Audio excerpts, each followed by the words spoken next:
संगीता एक बहुत ही गरीब औरत थी जो कि अपने बेटे हरी के साथ एक छोटी सी बस्ती में रहा करती। उसके सपने बहुत बड़े थे जिनको पूरा करने के लिए वो अपने बेटे की शादी एक बड़े से घर में करना चाहती थी ताकि उसे अपने बेटे की शादी से अच्छा खासा दहेज मिल सके।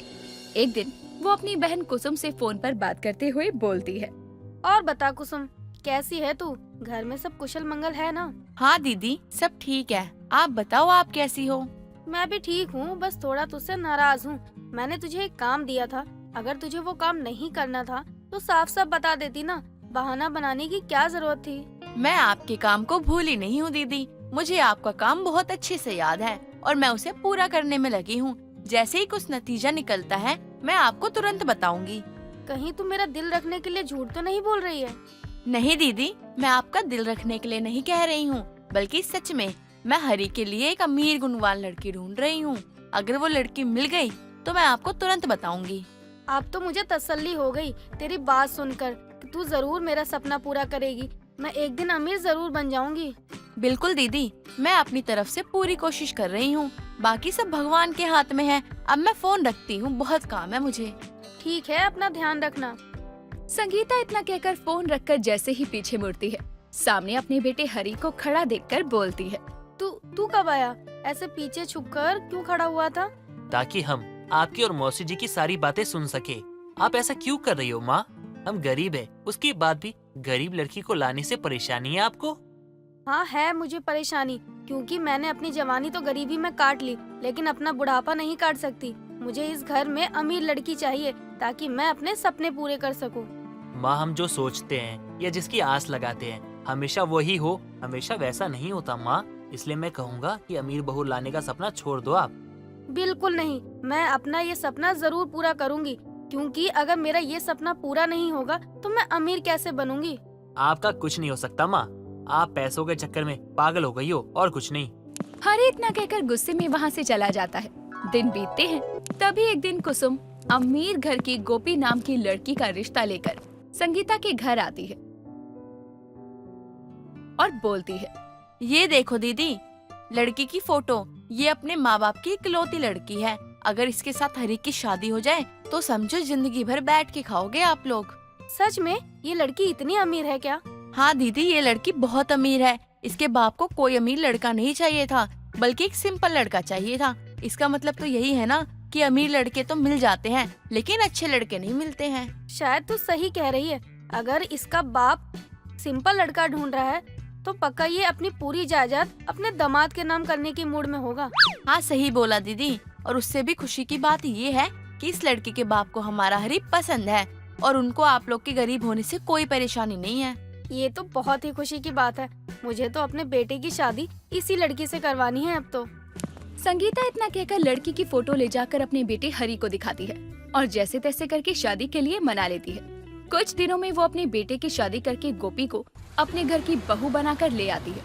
गोपी के पिता उसकी शादी बहुत ही साधारण तरीके से करते हैं। कई दिन गुजरते हैं लेकिन गोपी के घर से दहेज का कोई सामान नहीं आता।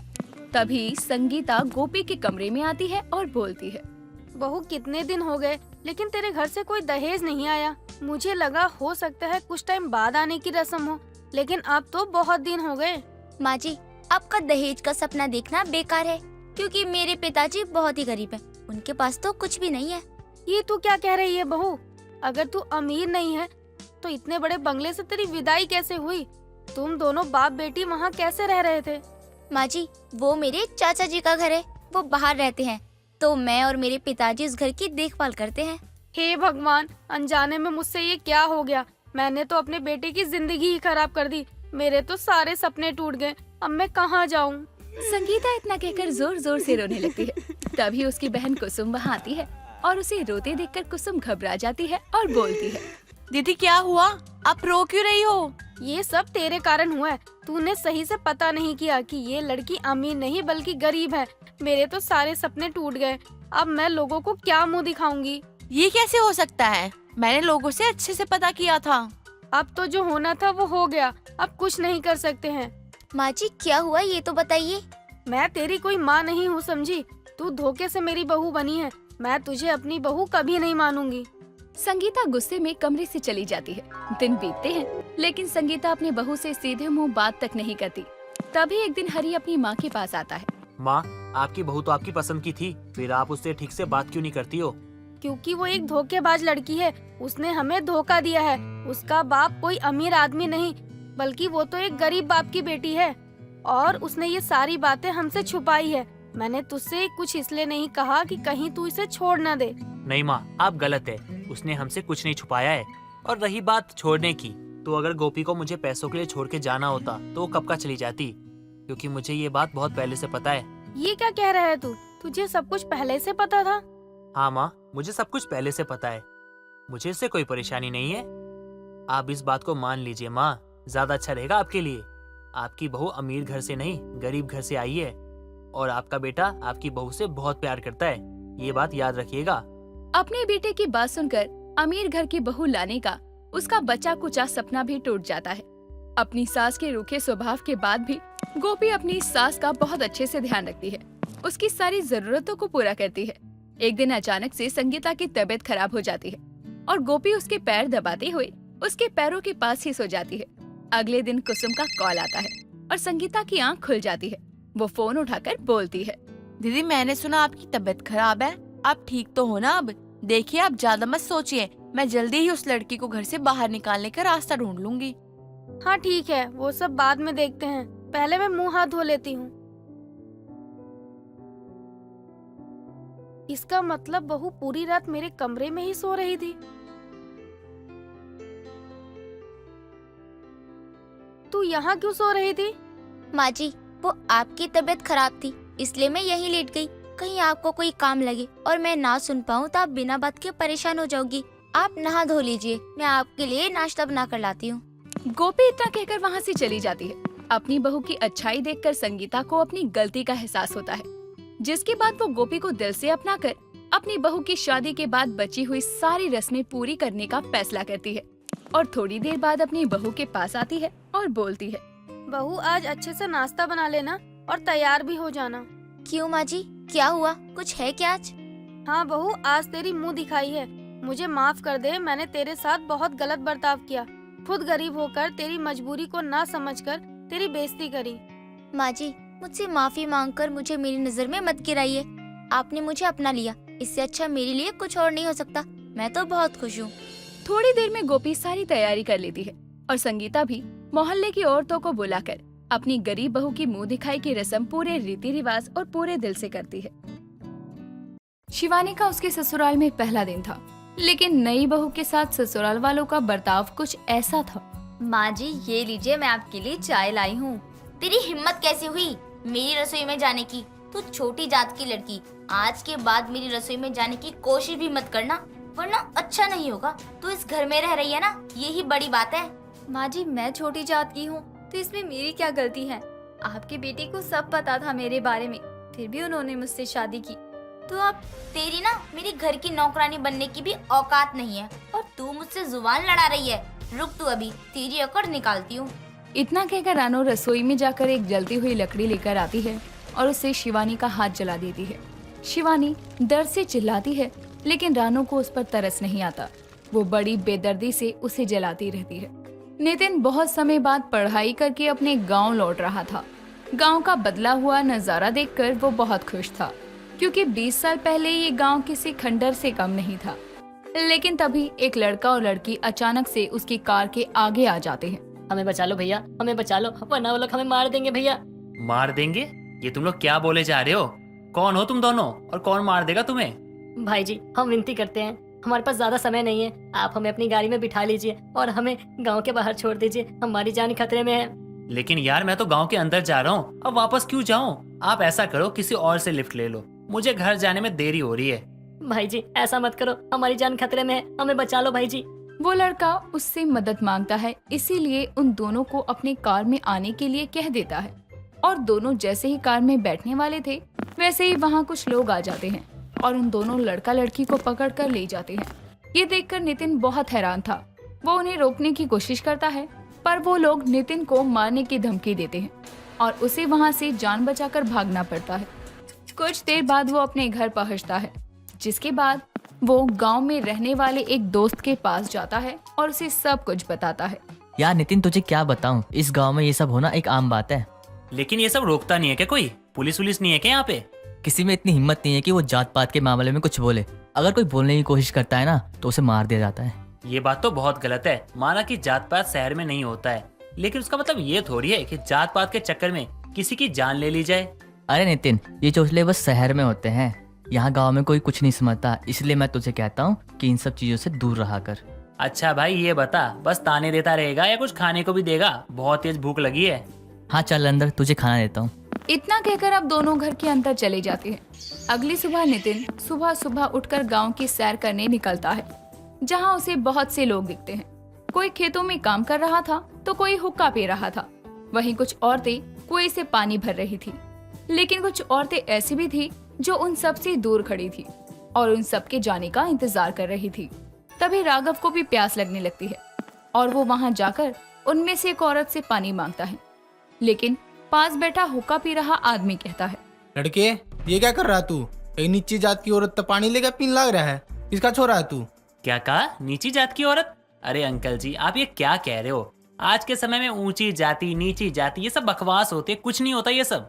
ए छोरे, मेरे तो जुबान मत लड़ा, जो कहा वो कर, वहाँ से दूर हट।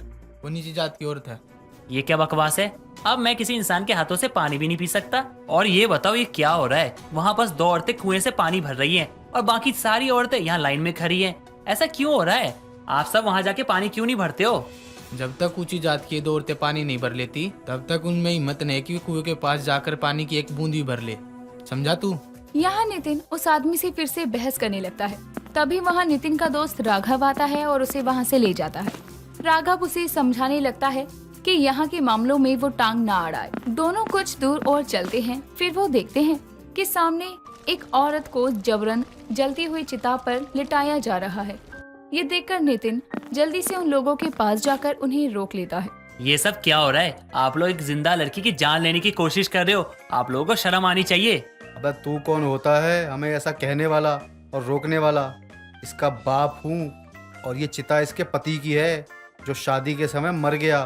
तो प्रथा के मुताबिक पत्नी को पति की चिता पर जलकर मरना ही होता है ना? क्या कहा? अब ये क्या बकवास है? मतलब तुम एक बाप होके अपनी बेटी को मौत के मुंह में दे रहे हो? अरे शर्म करो। अगर इसका पति मर गया है तो क्या हो गया? कुछ समय बाद इसकी शादी करवा देना दूसरी। अब इसके पति के मरने में इसकी क्या गलती है? ये बड़े बड़े ज्ञान देने वाले बहुत लोग देखे हैं मैंने। एक तो हम वैसे ही छोटी जात के हैं, ऊपर से ये विधवा है। कोई भी इससे दूसरी शादी नहीं करेगा, समझे? इसलिए इसे मर जाना ही चाहिए। नहीं, इसे आप हाथ भी नहीं लगाएंगे। तुम बड़ी जाति के लौंडे हो इसलिए इतनी गर्मी दिखा रहे हो। इतना कहकर अब मोहन नितिन को वहाँ से हटाकर अपनी बेटी को आग में जलने के लिए बढ़ाता है। पर नितिन उस लड़की का हाथ पकड़कर उसे वहाँ से ले जाता है और उससे शादी कर लेता है और कहता है, अब ये मेरी पत्नी है। अगर मेरी पत्नी के पास किसी ने भी आने की कोशिश की या फिर इसे हाथ लगाने की कोशिश की, मैं पक्का कसम खा के कहता हूँ मैं उसे जिंदा गाड़ दूंगा। हाय राम नितिन, तूने ये क्या कर दिया? अब पता नहीं गांव में कौन सा भूचाल आएगा। भूचाल आए, आंधी आए, तूफान आए, मुझे किसी से कोई फर्क नहीं पड़ता। आज से ये लड़की मेरी पत्नी है बस। सभी लोग नितिन का मुंह देखते रहते हैं। पूरे गांव में ये बात फैल जाती है कि एक ऊंची जात वाले लड़के ने छोटी जात वाली लड़की से शादी की। इस बात को खुद नितिन के घर वाले भी नहीं अपनाते, लेकिन एक ही लड़का था इसीलिए उन्हें शिवानी को घर में रखना पड़ता है। लेकिन वो उसके साथ ऐसा ही बर्ताव करते जैसा कि बाकी गांव की छोटी जात वाले लोगों के साथ किया जाता है। शिवानी का उसके ससुराल में पहला दिन था, लेकिन नई बहू के साथ। माँ जी ये लीजिए, मैं आपके लिए चाय लाई हूँ। तेरी हिम्मत कैसे हुई मेरी रसोई में जाने की? तू छोटी जात की लड़की, आज के बाद मेरी रसोई में जाने की कोशिश भी मत करना, वरना अच्छा नहीं होगा। तू इस घर में रह रही है, यही बहुत बड़ी बात है। माँ जी मैं छोटी जात की हूँ तो इसमें मेरी क्या गलती है? आपकी बेटी को सब पता था मेरे बारे में, फिर भी उन्होंने मुझसे शादी की। तो अब तेरी ना मेरे घर की नौकरानी बनने की भी औकात नहीं है और तू मुझसे जुबान लड़ा रही है। रुक तू, अभी तेरी अकड़ निकालती हूँ। इतना कहकर रानू रसोई में जाकर एक जलती हुई लकड़ी लेकर आती है और उससे शिवानी का हाथ जला देती है। शिवानी दर्द से बहुत चिल्लाती है, लेकिन रानू को उस पर तरस नहीं आता। वो बड़ी बेदर्दी से उसे जलाती रहती है। रात के समय शिवानी अपने कमरे में जले हुए हाथ पर दवाई लगा रही थी। तभी वहाँ नितिन आता है और शिवानी का जला हुआ हाथ देखकर वो उससे सवाल करता है, पर वो उसे कुछ नहीं बताती। सच बताओ, ये हाथ जला तो जला कैसे? खाना बना रही थी तो जलती हुई लकड़ी हाथ पर गिर गई, जिससे हाथ जल गया। तुम भी बाकी सबकी तरह खुद को छोटी जात वाली मानने लगी हो क्या? नहीं, मेरे मानने ना मानने से क्या होगा, इस गांव में रहने वालों की सोच कभी नहीं बदलने वाली। मुझे किसी से कोई फर्क नहीं पड़ता, कौन क्या कहता है क्या नहीं कहता है, मुझे उससे कोई मतलब नहीं है। मुझे बस मतलब है तुम्हारी सोच से कि तुम मेरे बारे में क्या सोचती हो। भले ही नितिन और शिवानी की शादी एक हादसा थी और गांव वालों के लिए उसकी पत्नी छोटी जात वाली थी, इन सभी बातों से नितिन को कोई फर्क नहीं पड़ता है और वो पूरे दिल से शिवानी को अपना लेता है और उसे उस गांव से लेकर शहर चला जाता है ताकि ऊंच नीच की इस दुनिया से वो दोनों दूर रह सके। कावेरी की बहू गायत्री दिखने में बहुत शरीफ और भोली थी, जिसके चलते उसे कभी अपनी बहू पर शक ही नहीं हुआ कि वो अपने घर में चोरी भी कर सकती है। अपनी बहू की इस सच्चाई से अनजान कावेरी अपनी नई नवेली बहू गायत्री को आवाज देकर बुलाती है और अलमारी से अपने खानदानी गहने निकालकर उसे दिखाते हुए कहती है, बहू, ये सारे गहने हमारे घर के खानदानी गहने हैं। सोच रही हूँ इनकी सफाई करवा लूँ, बहुत दिनों से ऐसे ही पड़े हुए हैं। एक काम कर बहू, तू सुनार को फोन करके घर बुला ले और उसे ये गहने देकर इनकी सफाई करवा दे ताकि इन्हें पहनने की जरूरत हो तो पहन सकें।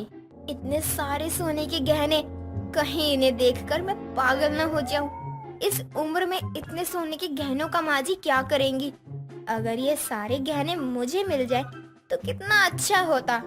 बहू, तूने सुना ना कि मैंने तुझसे क्या कहा? जी माँ जी, सुन लिया है। मैं अभी सुनार को कॉल करती हूँ। ठीक है, फिर इन गहनों को ले जाकर अपने पास रख ले, सुनार आएगा तो दे दियो। और हाँ, मैंने प्लम्बर को फोन कर दिया है, वो भी आने वाला होगा। उससे रसोई की टोटी चेंज करवा लियो, हमेशा पानी टपकता रहता है। मैं अपनी पड़ोसन शांति के साथ बाहर जा रही हूँ, थोड़ी देर में आती हूँ। जी माँ जी। कावेरी इतना कहकर अलमारी से अपना पर्स लेकर कमरे से चली जाती है। थोड़ी देर बाद गायत्री कमरा सेट करके सभी गहनों को लेकर अपने कमरे में जाने के लिए सीढ़ियाँ चढ़ रही होती है। तभी प्लम्बर दरवाजे पर आकर खड़ा हो जाता है और गायत्री से कहता है, मैडम, मैं प्लम्बर हूँ, शायद आपने फोन करके बुलाया था। जी हाँ, मैंने ही फोन किया था। रसोई की टोटी में से पानी टपक रहा है, आपको सारी टोटियाँ चेंज करनी हैं। जी ठीक है मैडम, मैं भी कर देता हूँ, आप मुझे रसोई बता दीजिए। अंदर आ जाइए, ये देखिए सामने ही है रसोई। गायत्री की बात सुनकर प्लम्बर सीधे रसोई में चला जाता है और नल बदलने में लग जाता है। वहीं दूसरी तरफ गायत्री गहने लेकर अपने कमरे में चली जाती है और दरवाजा अंदर से बंद करके गहने खोलकर देखने लगती है। गहने देखकर उसके मन में लालच आ जाता है और वो सभी गहनों को बेड का पल्ला खोलकर सामान के अंदर छिपा देती है। थोड़ी देर बाद कावेरी सुनार को अपने घर लेकर आती है और गायत्री से कहती है, बहू, सुनार भाई सब मुझे रास्ते में ही मिल गए। घर की तरफ आ रहे थे तो मैंने सोचा मैं इन्हीं को अपने साथ घर ले आऊं, तो इनको गहने ला कर दे दे। माँ जी, लाना क्या है, वहीं सोफे पर आपके बगल में ही रखे होंगे, मैंने यही रख दिया था। वो क्या है ना कि मैं गहने लेकर कमरे में जा रही थी, तब तक प्लम्बर आ गया तो मैंने हॉल में ही रख दिया था। बहू, यहाँ कोई गहने नहीं है, तूने इतने सारे सोने के गहने ऐसे ही हॉल में छोड़ दिए? मैंने तो यही रखे थे माँ जी, मुझे तो पता था कि घर में चोरी हो जाएगी। मुझे माफ कर दीजिए माँ जी, मुझे लगता है वो प्लम्बर नहीं चोर था, वही गहने चोरी करके ले गया होगा। मुझे माफ कर दीजिए माँ जी। अपनी बहू की बात सुनकर कावेरी अपना सर पकड़कर हॉल में बैठ जाती है और इस बात से अनजान कावेरी कि उसके खानदानी जेवर चुराने वाला चोर और कोई नहीं बल्कि उसकी बहू ही है। वो परेशान होकर अपनी पड़ोसन शांति के घर जाती है और उसे सारी बातें बताती हुई कहती है, अब क्या करूं शांति, कोई इतना सीधा कैसे हो सकता है बताओ? घर में घर वालों के होते हुए भी मेरे खानदानी जेवर चोरी करके ले गया कोई। कावेरी, सच कहूँ तो मुझे यकीन नहीं हो रहा है, कहीं तेरी बहू ने तो चोरी नहीं की है?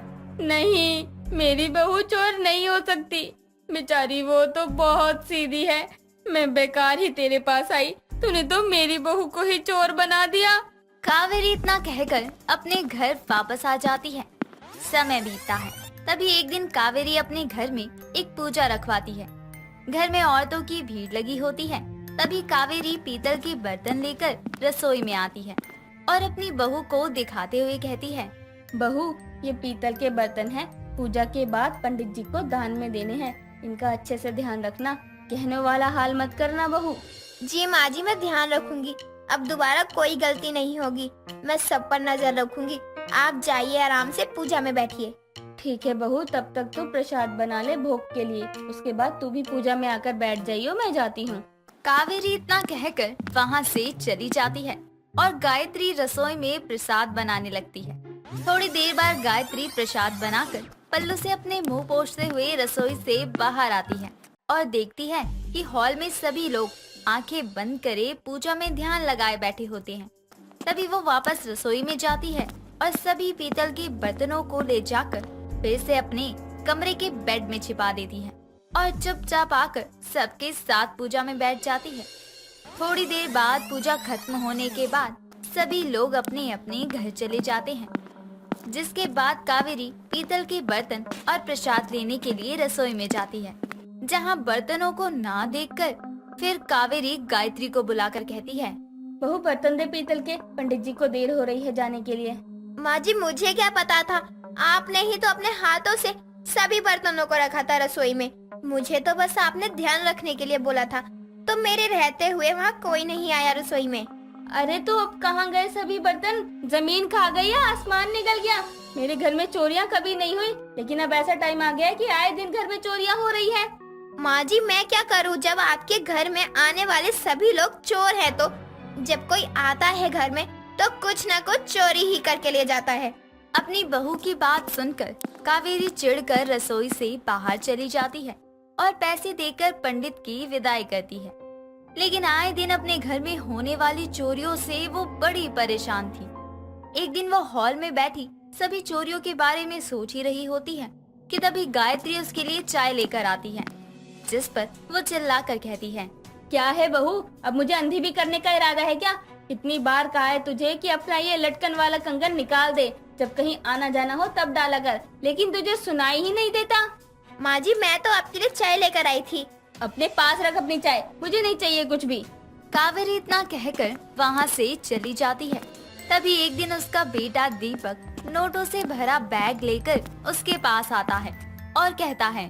माँ, ये नोटों से भरा बैग आप अपने पास रखिए, जब मुझे जरूरत होगी तो मैं आपसे मांग लूंगा। वो क्या है ना, इतने सारे पैसे मैं ऑफिस में तो रख नहीं सकता, इसलिए मैं इन्हें घर ले आया। अब मैं तुझे क्या बताऊं बेटा कि हमारे घर में चोरियां इतनी हो रही है और कहीं होती भी नहीं है इतनी तो। हाँ, अच्छा किया तूने बेटा। ठीक है माँ, लेकिन ये नोटों से भरे बैग की बात आपके और मेरे बीच रहनी चाहिए। और हाँ, मैंने अभी तक इनको गिना भी नहीं है। ठीक है बेटा। कावेरी इतना कहकर बैग को उठाकर तिजोरी में रख देती है और ताला मारकर चाबी अपने तकिए के नीचे रख देती है। अपने पति और सास की सारी बातें कमरे से बाहर खड़ी गायत्री सुन रही थी, जिसे सुनने के बाद वो अपने मन में कहती है। इतने सारे पैसे, अगर इन पैसों में से कुछ पैसे ले भी लूंगी तो क्या पता चलेगा। वैसे भी दीपक जी ने कहा है पैसे भी गिने नहीं है, अच्छा मौका है। कुछ देर बाद गायत्री चुपचाप वहाँ से चली जाती है और देर रात सबके सोने के बाद वो धीरे से अपनी सास के कमरे में जाती है और उसके तकिए के नीचे से चाबी निकाल कर तिजोरी खोलकर जैसे ही नोटों का बैग लेकर पीछे मुड़ती है, सामने अपने पति को देखकर दंग रह जाती है। तभी दीपक उससे कहता है। लो माँ, आपकी चोर बहू का पर्दाफाश हो गया, जिसकी आपको उम्मीद भी नहीं थी। शांति आंटी सही कह रही थी। अरे ये आपकी बहू नहीं बल्कि चोर बहू है, चोर। शक्ल से इतनी शरीफ दिखने वाली मेरी बहू चोर निकलेगी, मैंने कभी सपने में भी नहीं सोचा था। तुझे अपने घर में चोरी करने की क्या जरूरत थी बहू? आखिर क्या कमी थी तुझे? माँ जी, मुझे माफ कर दीजिए, मैं छोटे घर से थी। अचानक से इतने पैसे देखकर और महंगी चीजें देखकर मेरे मन में लालच आ गया था और मुझसे गलती हो गई। गायत्री को अपनी गलती पर पछताते हुए देखकर उसके घर वाले उसे माफ कर देते हैं। इस तरह कावेरी की चोर बहू का पर्दाफाश हो जाता है और उसे अपने घर से चोरी हुई सारी चीजें वापस मिल जाती हैं।